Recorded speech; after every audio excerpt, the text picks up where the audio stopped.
بسم اللہ الرحمن الرحیم نحمدہ و نصلی علی رسولہ الکریم السلام علیکم ورحمۃ اللہ وبرکاتہ۔ آج ہم قرآن پاک کے 17ویں جز میں دو صورتیں سورۃ الانبیاء اور سورۃ الحج کا مطالعہ کریں گے اور اس کے کچھ اہم نکات کو جو ہے ہم ڈسکس کریں گے اور میں آپ کے ساتھ شیئر کروں گا۔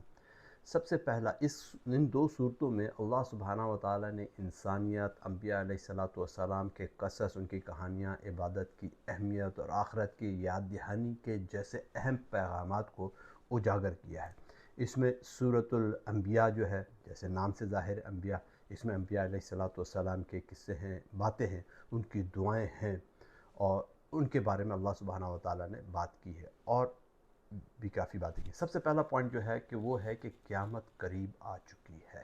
جی ہاں، قیامت قریب آ چکی ہے۔ سورۃ الانبیاء کی جو پہلی آیت ہے، بسم اللہ الرحمن الرحیم، اقترب للناس حسابهم وهم فی غفلۃ معرضون، مطلب یہ جو پوری آیت جو چلی ہے، لوگوں کے حساب کتاب کا، اعمال کا وقت بالکل قریب آ چکا ہے اور وہ غفلت میں پڑے ہوئے اور اس سے منہ پھیر رہے ہیں۔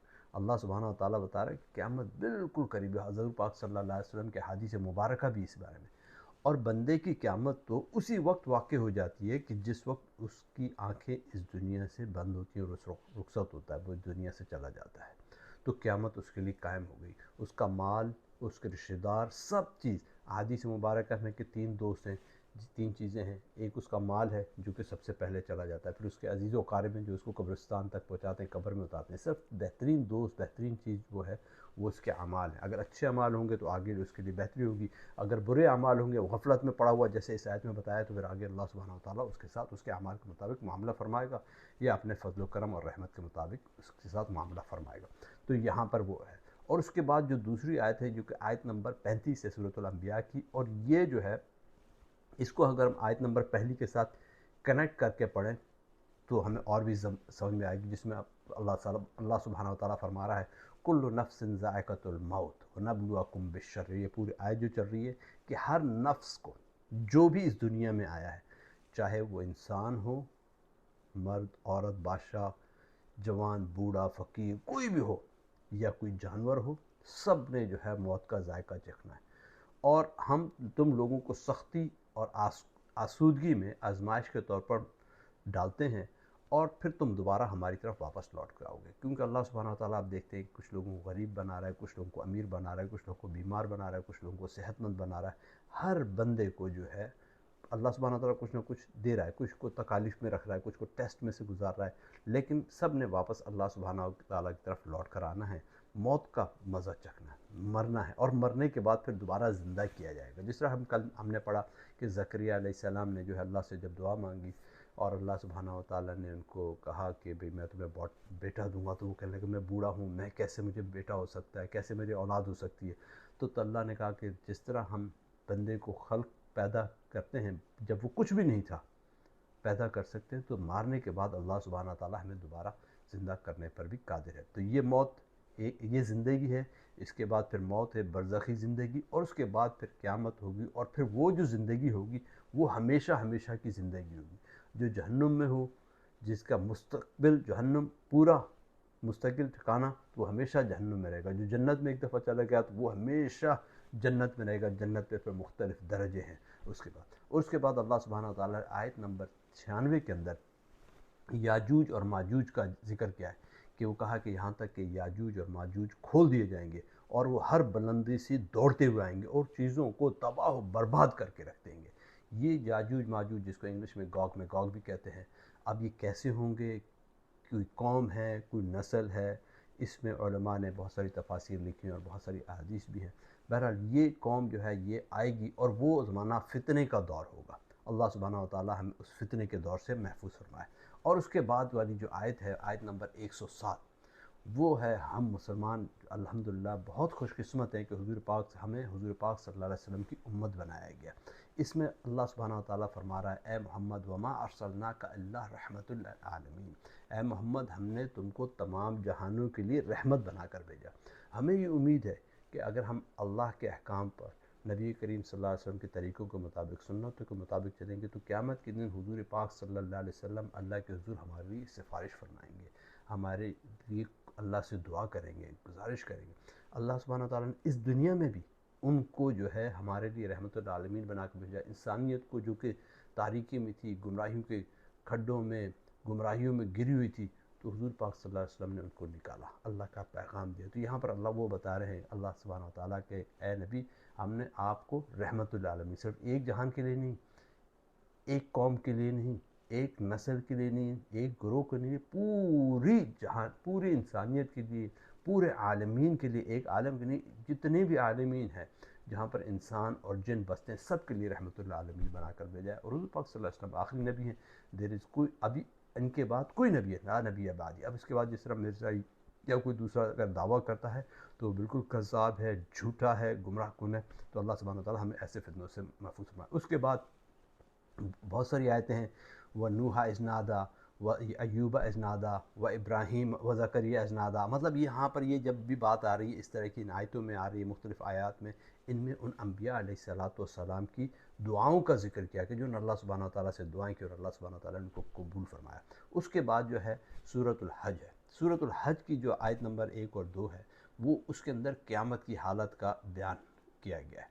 جس طرح ایک طرف الناس، مطلب شروع میں پہلے آیا انبیاء کی، سورۃ الانبیاء کی.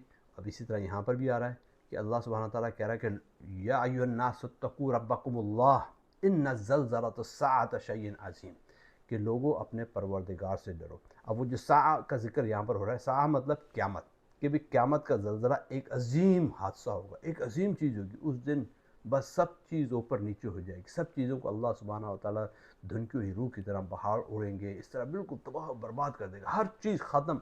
یہ جو دنیا میں ہم دیکھ رہے ہیں کہ ہمارے نزدیک بہت زیادہ خوبصورتی ہے، بہت زیادہ نیچر ہے، ہم کچھ لوگ نیچر کے پجاری ہیں، بہت کہتے ہیں کچھ لوگ مختلف قسم کے پجاری ہیں، مختلف چیزوں کو پوجتے ہیں اللہ کے علاوہ. سب چیزیں ختم، تباہ و برباد ہو جائیں گی، کوئی چیز اس دنیا پہ نہیں رہے گی، صرف ایک اللہ ہوگا. اللہ پھر اپنا کہے گا کوئی ہے میرے مقابلے والا، کوئی اللہ کو چیلنج کرنے والا نہ ہو. تو وہ قیامت کا دن ہوگا جس میں تمام دودھ پلانے والی عورتیں، جو آیت نمبر 2 ہے، کہ جس دن تو دیکھے گا کہ یہ حال ہوگا کہ دودھ پلانے والی عورتیں اپنے بچوں کو بھول جائیں گی. جب وہ قیامت کی آواز، جب سور پھونکا جائے گا تو دودھ پلانے والی عورتیں، حمل جو ہیں وہ نیچے گر جائیں گے، اور تو لوگ ایسے متوالے جیسے پاگل پن میں گھومیں گے، لیکن وہ پاگل نہیں ہوں گے، لیکن وہ قیامت برپا ہو رہی ہے اس ٹائم بے شک اللہ سبحانہ تعالیٰ کہہ رہا ہے کہ میرا عذاب بہت ہی شدید ہے، بہت پکڑ والا ہے. تو اللہ سبحانہ وتعالیٰ جو ہے ہمیں اس سختی سے محفوظ فرمائے اور ہمارا خاتمہ ایمان پہ فرمائے. اور اس کے بعد جو ہے اللہ سبحانہ وتعالیٰ فرما رہا ہے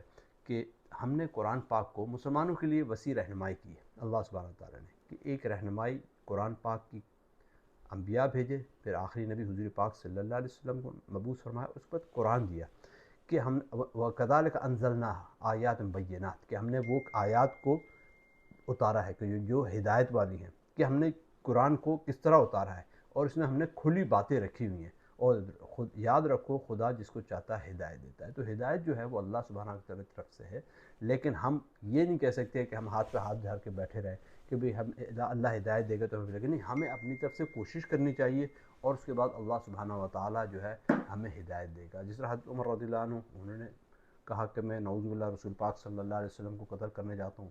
اپنے بہنوئی اور بہن کے پاس پہنچے، ان کی پٹائی کی. پھر بعد میں انہوں نے پوچھا کہ مجھے بتاؤ کیا پڑھ رہے تھے. ایک جستجو کی تو اللہ سبحانہ وتعالیٰ کی طرف سے ہدایت کے فیصلے آ گئے. جو بندہ جستجو کرتا ہے اللہ سبحانہ وتعالیٰ جو ہے ان کے لیے ہدایت فرما دیتا ہے. اور اس کے بعد آیت نمبر 18 میں سورۃ الحج کی اللہ سبحانہ وتعالیٰ فرما رہا ہے، جو اس میں فرق بتا رہا ہے مسلمانوں کا، کہ جو لوگ مومن مسلمان ہیں اور پھر جو یہودی ہیں، جو ستارہ پرست ہیں، جو ستاروں کو پوجتے ہیں، مطلب سورج کو پوجنے والے ہیں، عیسائی ہیں اور مجوسی ہیں، سب ان کے لیے اللہ سبحانہ وتعالیٰ قیامت کے دن فیصلہ کرے گا. اور بے شک اللہ سبحانہ وتعالیٰ باخبر ہے ہر چیز سے. یہاں پر انہوں نے بتا دیا ہے کہ مسلمان ایک الگ ہے، یہ دوسرے مذہب والے ایک الگ ہیں. تو آپ حق پر ہیں، قرآن پاک کو پکڑ لو، اس اللہ کی ہدایت کی رسی کو پکڑ لو، اور اللہ سبحانہ وتعالیٰ ہدایت ہمیں نصیب فرمائے گا. اس کے بعد جو ہے حج کی اہمیت اور فرضیت کی بات کی ہے. وَأَذِنَ فِي النَّاسِ بِالْحَجِّ، کہ حضرت ابراہیم علیہ السلام کو اللہ سبحانہ وتعالیٰ فرما رہے ہیں، کہہ رہے ہیں کہ بھی حج کے لیے ندا بلند کرو کہ اللہ کون آئے گا یہاں پر. تو وہاں پر تو اس وقت کوئی بھی نہیں تھا، لیکن ان کو کہا کہ تم نے حج کے لیے آواز دو، تمہاری پیدل اور دبلے دبلے اونٹوں پر جو دور دراز سے سفر کرتے ہوئے لوگ یہاں پر چلتے ہوئے آ جائیں گے. تو حضرت ابراہیم علیہ السلام نے اس ٹائم جو ہے خانہ کعبہ کی دوبارہ بنیادوں پرانی بنیادوں پر جو آدم علیہ السلام کے زمانے کی تھی ان پر اس کو استوار کیا، پھر حج کی آواز لگائی، اور آپ آج دیکھیں کہ لوگ لاکھوں کروڑوں لوگ جو ہے اس آواز پر جو ہے وہاں پر جا رہے ہیں، لبیک اللہم لبیک، یا اللہ ہم آ رہے ہیں، اللہ کے حضور حاضر ہیں۔ تو اللہ ابراہیم علیہ السلام نے وہاں پر آواز اس کے بعد سب سے آخری بات جو ہے، اور یہ اسلام کی جان ہے جس کو ہم نے آج پہلے بھی ہم اس کا میں کئی دفعہ پچھلے سپاروں میں بھی ذکر کر چکا ہوں، وہ ہے وجاہدوا فی اللہ، کہ اللہ کے راستے میں جہاد فی سبیل اللہ کرنا ہے۔ تو اللہ سبحانہ و تعالیٰ کہہ رہا ہے آیت نمبر 78 میں کہ اور خدا کی راہ میں جہاد کرو جیسا کہ جہاد کرنے کا حق ہے۔ جہاد مطلب جہد سے نکلا ہے، اسٹرگل کرنا، کہ ہمیں اللہ کے راستے میں جد و جہد کرنی ہے، کہ اس نے دین میں کسی بات پر تمہیں تنگی نہیں دی، اور تمہارے لیے تمہارے باپ ابراہیم علیہ السلام کا دین پسند کیا۔ اس نے پہلے والی کتابوں میں بھی ہمارا نام مسلمان رکھا تھا، یہ نہیں کہ ہم مسلمان آج ہیں، پہلے کوئی اور نام تھا، پہلے والی کتابوں میں حضرت ابراہیم علیہ السلام، حضرت نوح علیہ السلام، پہلے دن سے ہی ہمارا نام جو ہے مسلمان رکھا ہے، اور کتابوں میں وہی نام رکھا ہے، اور پیغمبر تمہارے شاہد ہوں۔ اور اس کے بعد اللہ کہہ رہا ہے کہ تم زکوٰۃ دو، اور اللہ کی دین کو جو ہے وہ مضبوطی سے اللہ کی رسی کو پکڑے رہو، وہی تمہارا دوست ہے اور بہت اچھا مددگار ہے۔ اگر اللہ کہہ رہا ہے کہ وہی ہمارا دوست ہے، وہی ہمارا ولی ہے، وہی ہمارا رہبر ہے، اور وہی خوب مدد کرنے والا ہے، تو ہم اللہ کی رسی کو جو ہے مضبوطی سے پکڑ لیں، اور جہاد اس طرح کریں، اللہ کے راستے میں جد و جہد ایسے کریں کہ جیسا کہ اس کا کرنے کا حکم ہے۔ یہ نہیں کہ صرف لپ سروس کر دی اور ویسے گھر میں چھپ کر کے بیٹھے رہے، نہیں، جیسا جس موقع پر بھی دامے درمے سخنے جہاں پر بھی مدد ہو سکتی ہے اللہ کی دین کی اور مسلمانوں کی ہم نے مدد کرنی ہے، اور ان کے لیے ہم نے آواز اٹھانی ہے۔ اللہ سبحانہ و تعالیٰ جو ہے ہمیں دین پر عمل کرنے کی توفیق نصیب فرمائے، اور دین کو سمجھنے کی توفیق عطا فرمائے، اور قیامت کے آنے سے پہلے قیامت کے تک تیاری کرنے کی نصیب فرمائے۔ اور وہ تیاری اسی وقت ہو سکتی ہے کہ جب ہم اپنے 24 گھنٹے کی زندگی میں اللہ کے احکامات کی پابندی کریں، نبی کریم صلی اللہ علیہ وسلم کی سنتوں پر عمل کریں، اور ہمارا کوئی لمحہ ایسا نہ گزرے کہ جس میں ہم اللہ کی نافرمانی کر رہے ہیں۔ میرے ایک دوست ہیں، وہ کہتے ہیں یار بشیر بھائی دعا کریں کہ میری موت آئے تو میں ایسی حالت میں ہوں کہ جب میں اللہ کی فرما برداری کر رہا ہوں، اور اگر ایسی حالت میں نہیں آ رہی تو کم از کم اس حالت میں آئے کہ میں اللہ کا نافرمان ہو کر نہ مروں، مطلب نیوٹرل ہوں، اگر نیک کام نہیں کر رہا تو کم از کم برا کام بھی نہ کر رہا ہوں، تو ہماری زندگی ایسی گزرے 24 گھنٹے کی کہ اس میں ہم کوئی برائی کی طرف راغب نہ ہو۔ برائی کی طرف اگر راغب ہو جائے، کوئی ایسا کام ہو جائے، تو ہم فوراً استغفار کریں، اللہ سبحانہ و تعالیٰ سے توبہ استغفار کریں، تو اللہ سبحانہ و تعالیٰ غفور الرحیم معاف کر رہا ہے۔ جیسے اس میں ہم نے پڑھا کہ جو ہے سورۃ الانبیاء میں انبیاء علیہ الصلاۃ والسلام کی دعائیں ہیں، کیسے انہوں نے اللہ سبحانہ و تعالیٰ سے دعا مانگی۔ حضرت زکریا علیہ السلام نے، نوح علیہ السلام نے، ابراہیم علیہ السلام نے، یحییٰ علیہ السلام نے دعائیں مانگی، اللہ سبحانہ و تعالیٰ نے قبول کی، تو اللہ سبحانہ و تعالیٰ ہماری دعائیں بھی انشاءاللہ قبول فرمائے گا انشاءاللہ۔